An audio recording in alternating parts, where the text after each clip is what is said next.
Minister, good afternoon. And I'd like to support the motion before the House today and commend the senators from the Green Party for bringing it forward. The benefits of breastfeeding are well documented internationally for both babies and mothers, and I was really surprised by the figure shown in the motion that we only have 62.3% of babies in Ireland being breastfed at birth, far behind most of the Western Hemisphere. I appreciate that the motion recognises the medical necessity of formula-based milk for some babies and infants, but it's true that the industry really has gotten out of hand and that infant formula is being heavily marketed towards much too wide a parent population. Fermanagh Milk Bank scheme has done brilliant work for so many mothers and babies. I would certainly like to see every support given to them, and indeed for milk banks to be opened in this country also. I have spoken to a lactation consultant who told me all about the work that is done by these professionals with mothers of newborns and the progress that they're able to make in this most vital area, both providing practical direction to new mothers and giving them a greater sense of security and confidence in breastfeeding their child.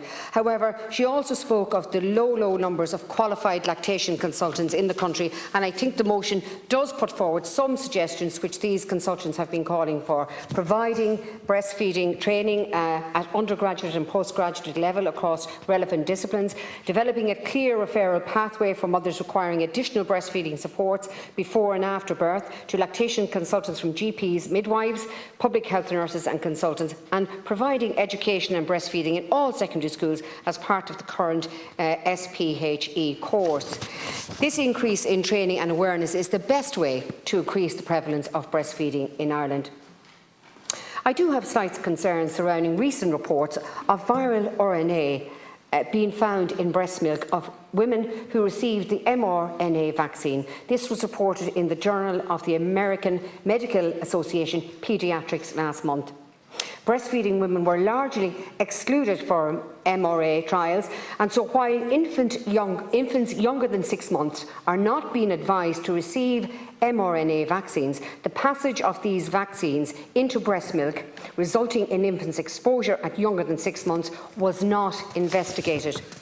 While thus far only trace amounts have been detected, and not in all instances, yet over 50% in the JAMA peer review study, it would be nice if the manufacturers of these vaccines would address the issue with clinical trials.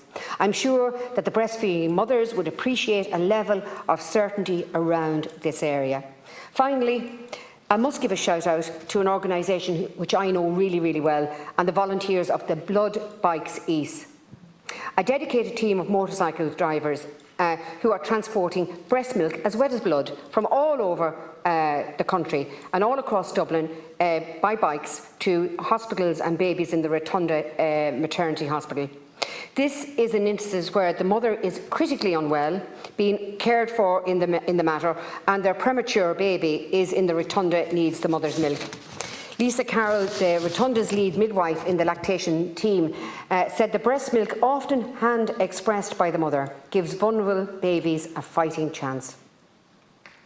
He really does go to show the importance of breast milk, and I agree that the calls in this motion to support and promote the practice in this country for the betterment and the future generations. I absolutely support breastfeeding at birth, but we must not shame those that are unable to do it. And for many reasons, young women may not be able to breastfeed. Breast is best, but there shouldn't be any shaming around those that cannot breastfeed. Thank you.